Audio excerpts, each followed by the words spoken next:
Bonsoir à tous et merci de nous rejoindre dans l'info continue ce mardi 28 janvier 2026.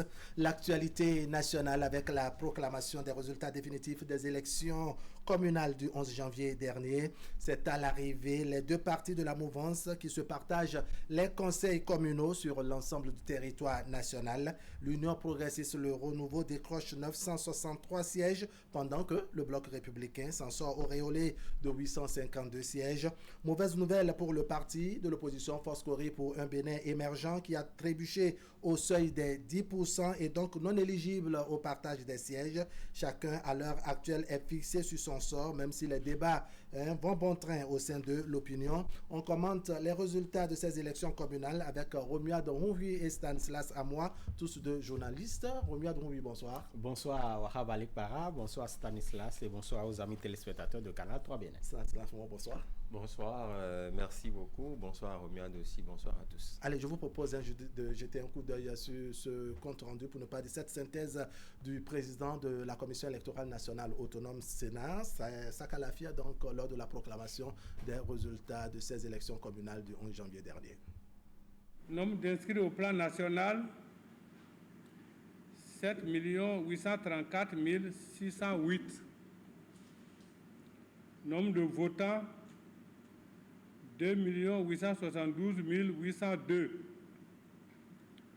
Suffrages valablement exprimés, 2 715 528. Bulletins nuls, 157 274. Nombre de poses de vote, 17 350. Taux de participation, 36,67%. Numéro 1, c'est le Bloc républicain, a réuni 1 206 390 voix,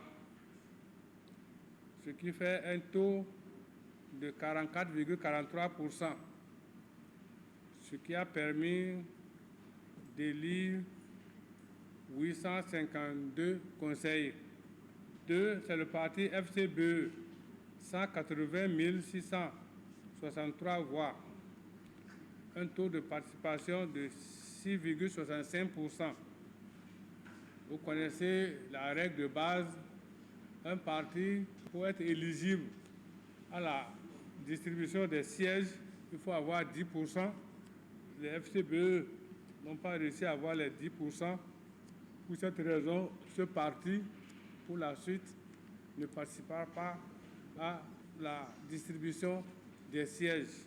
Numéro 3, c'est UP Le Renouveau, Union progressiste Le Renouveau, a réuni 1 328 475 voix, ce qui fait un taux de 48,92%, ce qui a permis d'élire 963 conseillers. En application des dispositions de l'article 184 du Code électoral, seules les listes des partis Union progressiste Le Renouveau et Bloc républicain ont satisfait au seuil de représentativité requis et sont de ce fait admises à l'attribution des sièges. Voilà le président Saka Lafia lors de la proclamation des résultats de ces élections communales du 11 janvier dernier. Romuald Nroui, quelle lecture vous en faites? Tout le monde est situé, je dirais, désormais sur son sort au niveau des partis politiques qui ont pris part à ces élections communales. Tout à fait. Il faut quand même saluer le travail qu'a abattu tout de même la Commission électorale nationale autonome. C'était pas facile parce qu'on parle quand même de 1815 sièges, vous voyez, et donc et on parle de 546 arrondissements. C'est un travail énorme et on peut comprendre un peu le temps que ça a pris quand même pour que nous ayons quand même cette proclamation hier. Et au vu des résultats, vous constatez que l'hégémonie donc des deux plus grandes formations politiques donc de la mouvance présidentielle est observée à la suite bien évidemment de ce qui est observé au niveau du scrutin législatif où ces deux partis politiques se sont quand même partagé les 109 sièges à l'Assemblée nationale. Donc, on constate ici qu'il y a eu des progressions énormes. Vous voyez des avancées énormes parce que quand vous voyez 852 conseillers au total pour le Bloc républicain et quand vous avez 963 conseillers au total pour l'Union progressiste, le renouveau, vous pouvez constater qu'il y a eu une évolution en termes de conseillers. Mais à l'arrivée, ce n'est qu'une mairie qui fait que l'Union progressiste, le renouveau, qui fait la différence. Vous voyez, parce que 39-38, on constate tout de même que certaines mairies qui étaient peut-être donc pour le parti FCBE, ces mairies ont été arrachées. Vous constatez que de 19, le Bloc républicain quand même s'est retrouvé à 38. Donc il y a une avancée énorme. Mais cela montre tout simplement que l'Union progressiste, le renouveau continue, comme le dit leur credo, de maintenir le cap. D'accord. Alors, vous avez vu ces résultats. Qu'est-ce qui a attiré votre attention, je dirais, au premier chef? Non, au premier chef, c'est l'avancée observée par le Bloc républicain qui a retenu mon attention. Parce que j'estime que ce parti a quand même fait un boulot considérable lors de ces échéances. Même quand vous remontez aux résultats des législatives, on constate aisément que les bastions qui étaient anciennement acquis à la cause du parti, les démocrates par exemple, ont été arrachés dans la plupart des circonscriptions par le parti Bloc républicain. Au niveau des communales aussi, on constate que le parti fait quand même certaines avancées. Et quand ce parti fait des avancées, c'est que certainement au niveau de l'UP le renouveau, ça stagne un peu parce qu'on sait que l'UP le renouveau s'est toujours tagué et c'est vérifié dans les chiffres comme étant le plus grand parti politique au Bénin en termes de suffrage, en termes d'élus. Mais on constate quand même que pour ces élections, c'est un peu serré. Le Bloc républicain a fait certaines avancées dans certaines localités, des bons qualitatifs, exactement, au détriment malheureusement du parti Union progressiste le renouveau qui a longtemps clamé son hégémonie et qui l'a toujours d'ailleurs. L'autre chose aussi qui saute aux yeux, c'est que malheureusement le parti Foscori pour un Bénin émergent, c'est vrai que Romuald le rappelait fort à propos tout à l'heure, c'est que le parti conduit par M. Paul Humpert n'a pas pu justement franchir le cap pour avoir quand même certaines mairies. C'est assez dommage quand on sait justement que cette formation politique a fait quand même tout ce que la loi prévoyait, notamment le code électoral en termes d'accord de gouvernance, accord de coalition parlementaire et tout. Et donc, on se serait attendu que ce parti clopin, puisse quand même... Mais la question de 10% a eu raison de ce Maintenant, pour ce parti, le Cheval Blanc Cabré, dont vous notez une performance, on se demande c'est quoi le secret? Qu'est-ce qui a été à la base, je dirais, de cette percée, de cette performance qu'on a notée au niveau du parti Bloc républicain? Parce que pour les deux élections, effectivement, il y a eu de bons qualitatifs au niveau du Bloc républicain, législatif comme communal. Voilà, quand vous revisitez quand même ces résultats, et quand vous suivez un peu certains acteurs de ce parti politique lors de la campagne électorale, vous comprenez aisément que les résultats, en réalité, sont à l'image de la campagne électorale qu'ils ont eue. Parce qu'en réalité, on a priorisé donc aller au contact des populations par groupe. C'est-à-dire que, vous voyez, ce n'est plus des meetings de foule.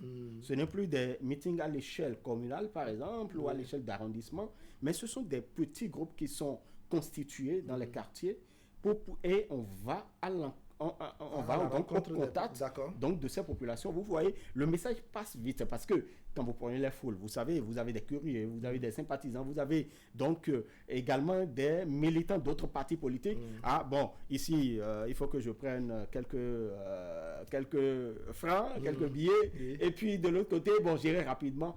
Donc, ce n'est toujours pas véritablement des électeurs que vous avez à des meetings de foule. Vous comprenez? Et donc, il y a quand même cette option qui a été faite. Et puis, l'option de pouvoir tenir un discours véritablement ancré sur le bilan. N'oubliez pas, ce sont des partis politiques quand même qui soutiennent l'action du gouvernement et qui ont porté également Romuald Wadagni, donc comme étant porte-étendard pour la présidentielle prochaine. Donc, si vous arrivez à nous avoir le prochain président est en passe d'être installé. Et donc, nous sommes ses soutiens. Nous pourrons vous défendre. Nous pourrons défendre. D'accord, c'est comme ça que vous percevez. C'est comme ça que je perçois un peu. Alors, vous soulignez tout à l'heure que l'Union progressiste, le renouveau, n'a pas chuté pour autant. Il reste le premier parti, le plus grand parti du pays. Mais dans les zones qui sont considérées comme les fiefs de l'opposition, les fiefs de FCBE, les fiefs du parti, les démocrates, dans ces régions, on a noté que c'est beaucoup plus le bloc républicain qui a fait de percer, contrairement au parti Union progressiste, le renouveau. Est-ce que vous avez compris quelque chose?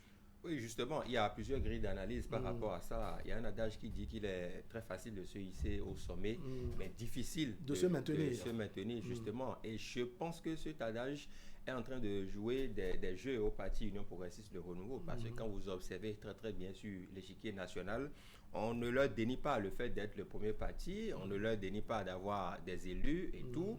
Mais on a noté quand même une régression dans l'effort. Je ne sais pas à quoi c'est dû. C'est sûr qu'au sortir de ces on a occupé la première place, mais il n'y a pas... Oui, mais le bloc républicain talonne juste derrière, en fait. Donc, si rien n'est fait, c'est que d'ici les prochaines élections, le bloc républicain va leur ravir la vedette. Et ça se prouve justement parce que, vous savez, sur l'échiquier politique béninois, les terrains les plus difficiles à conquérir, ce sont les bastions de l'opposition. Et là-dessus, on a vu que le bloc républicain a fait des avancées, mais énormes, inimaginables. Moi, je m'attendais personnellement, à mon petit niveau, que ces bastions seraient peut-être conquis par le parti Union progressiste, le renouveau.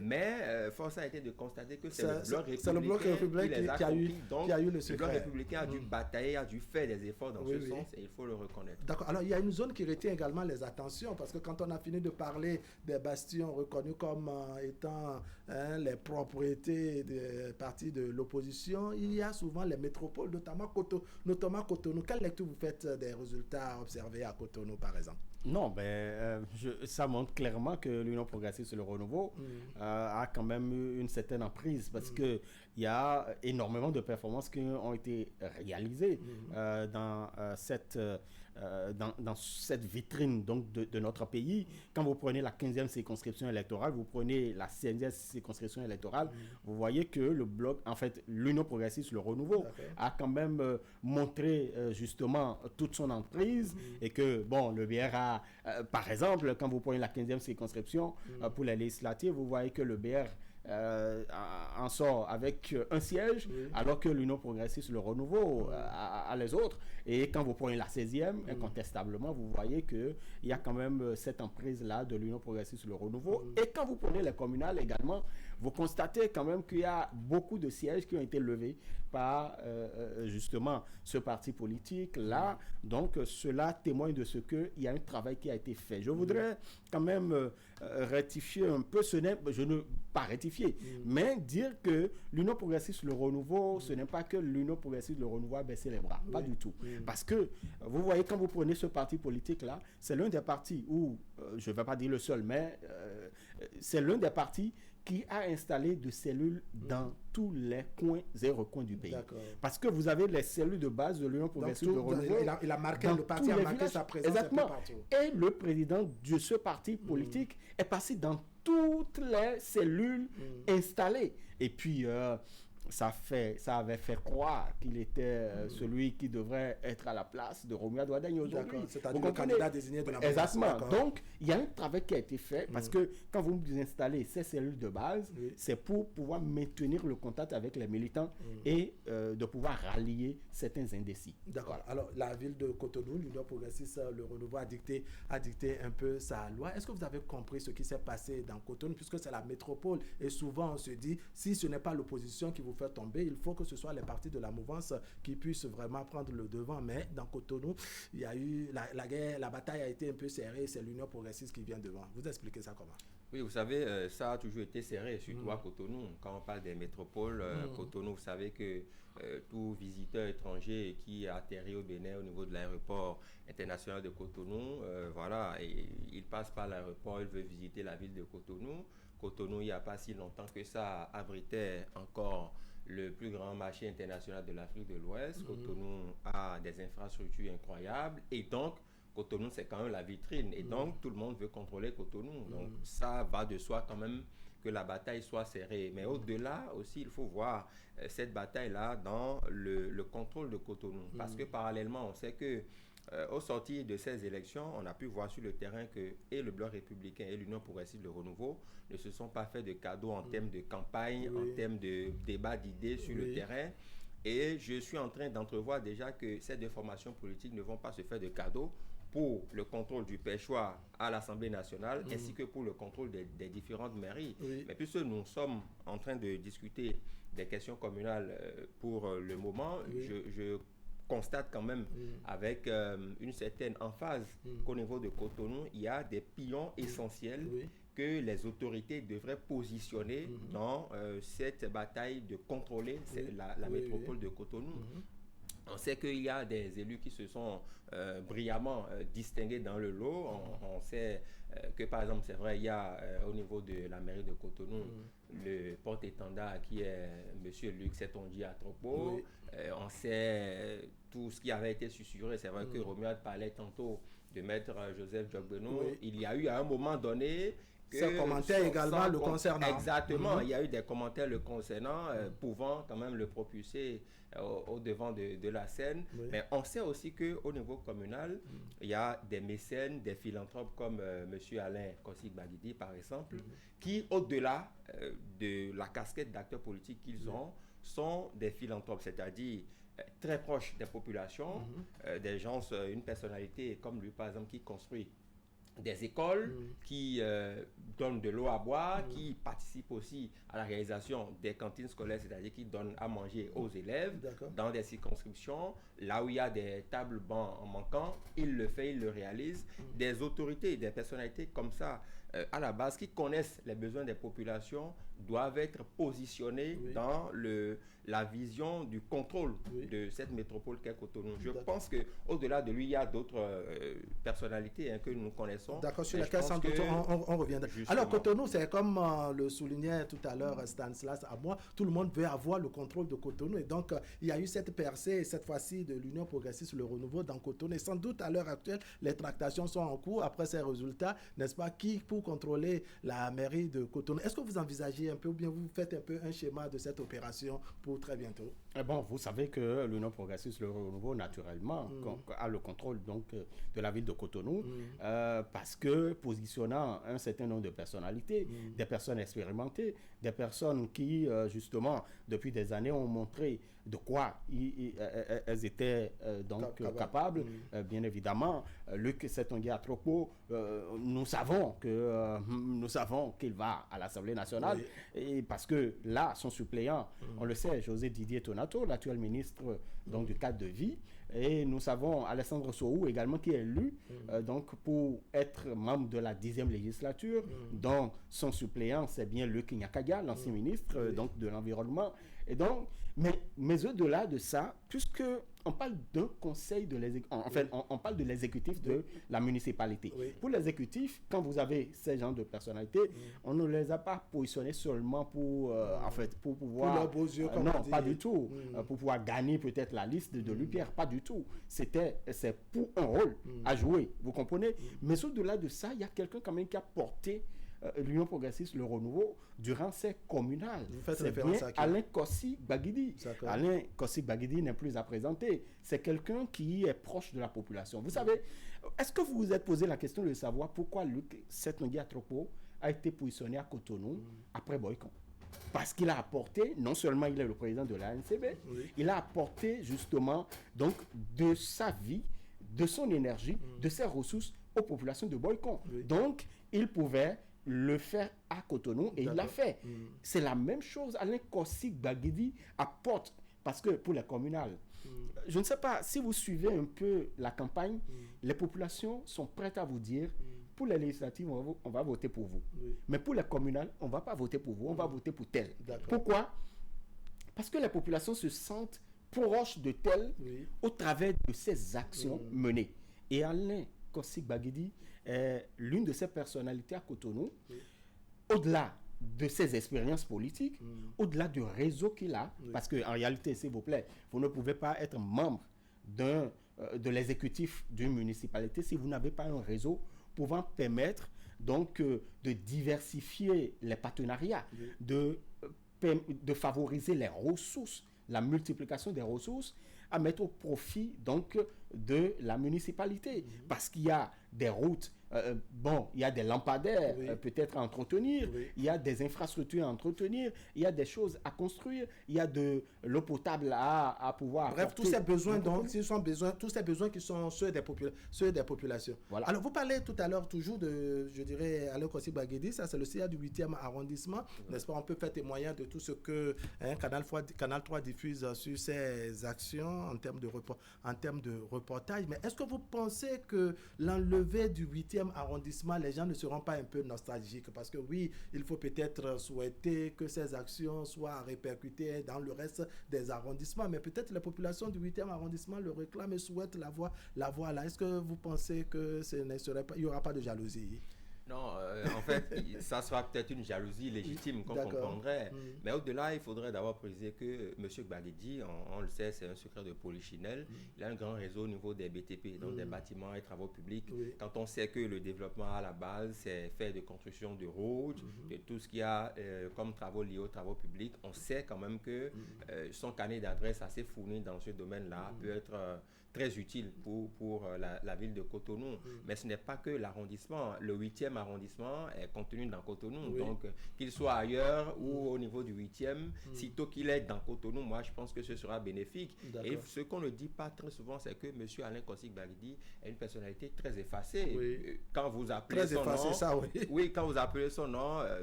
je ne sais pas si une dizaine vont se souvenir de lui, mais ses actes parlent pour lui. Et comme Romuald le disait tout à l'heure, c'est que les populations à la base se retrouvent à travers ces actions. Les populations s'identifient à cette personnalité-là. Et ce serait, passez-moi l'expression, un gâchis pour le prochain conseil communal de ne pas le positionner à une place où il doit quand même montrer toutes ses qualités, tout ce qu'il fait déjà. Alors, quel schéma vous faites, je dirais, du prochain conseil communal de Cotonou, par exemple? Comment vous voyez, je dirais, le schéma de Cotonou? Bon, comme je le disais, que Luc Setonguier, en fait, je parle de Luc Nyankaga plutôt, un Luc peut en cacher un autre. Donc, Luc Nyankaga, José Didier Tonato, ce n'est pas pour gagner la liste du Pierre, et donc je vois l'actuel ministre, donc peut-être maire de Cotonou. Vous voyez, le premier adjoint... il s'agit d'une municipalité, donc il y a au moins 3 places d'adjoint au maire. Le premier adjoint, Luc Nyankaga. Vous voyez, une femme pour occuper peut-être le poste de 3e adjoint. Et puis 2e adjoint, on pourrait positionner bien évidemment Alain Kossi-Baguedi.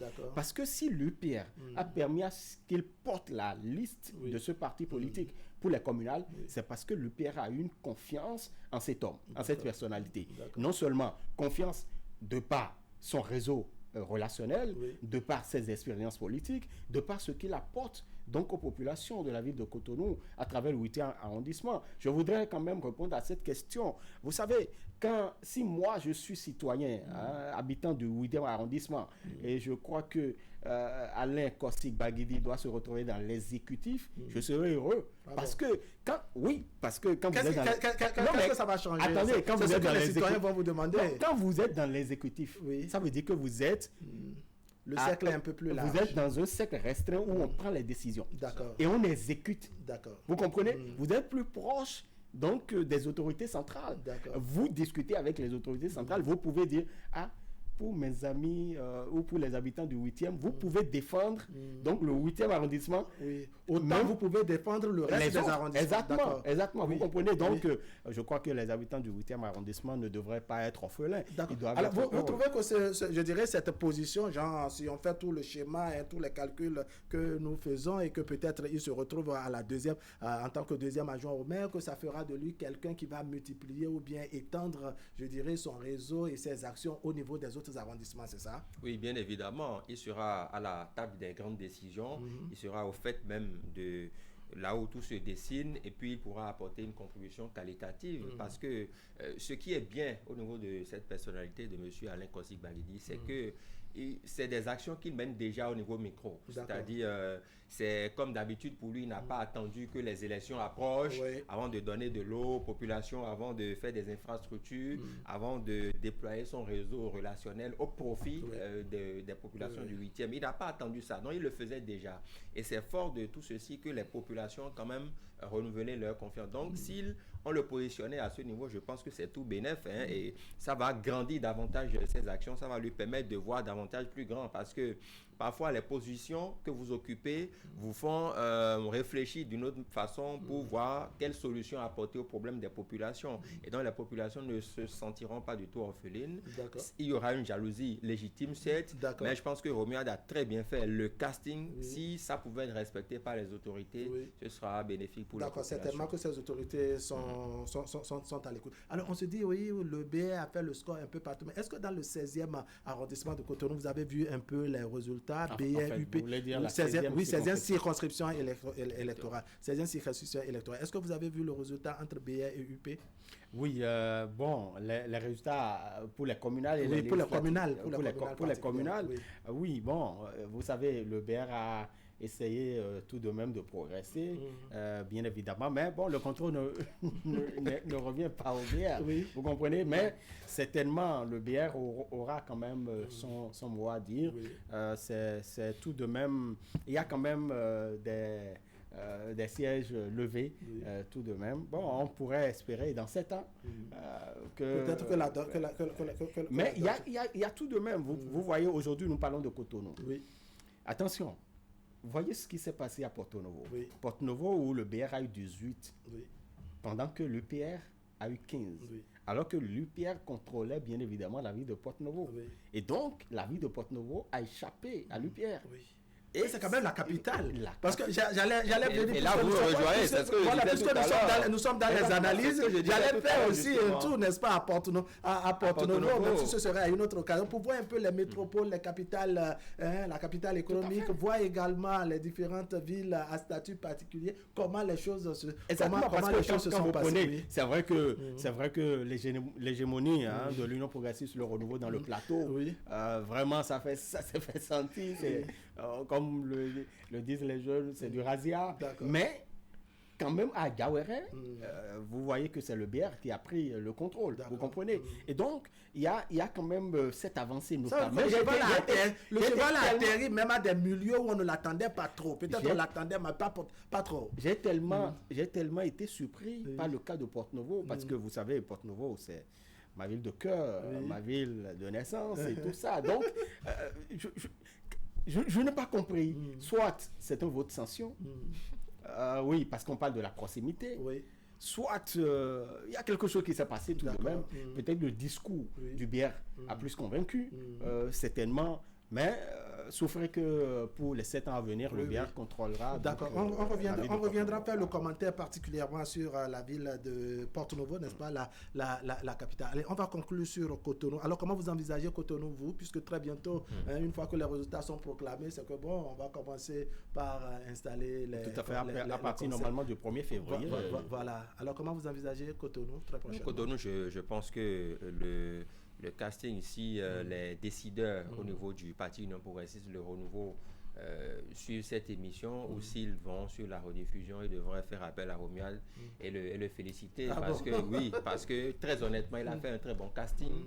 Et quand on voit ces personnalités qu'il a citées, je vois très mal d'autres personnalités siéger à leur place au niveau de la mairie, du premier adjoint, du deuxième adjoint, du troisième adjoint. Donc, si ce casting est respecté, ce sera bénéfique non seulement pour les populations de Cotonou, mais aussi Cotonou est atypique, il faut le reconnaître. Exactement, Cotonou est très atypique et tout le monde veut contrôler Cotonou parce que c'est la vitrine, c'est la plus grande métropole, c'est là où tout se décide, et c'est Cotonou qui abrite aussi le palais présidentiel. Et donc, justement, ce serait bien. On va s'offrir d'autres occasions. Je sais qu'il y a beaucoup de choses à dire. On aura d'autres occasions pour revenir faire les différents castings. Porto Novo dont vous avez parlé, on reviendra particulièrement plus. Et les bastions des LD qui sont ravis par le plus BR. D'autres communes à statut particulier. Mesdames et messieurs, ce serait tout pour aujourd'hui. Merci de nous avoir suivis. L'information continue sur Canal 3 Bénin. On se donne rendez-vous demain à 20h pour la suite. Allez, portez-vous bien.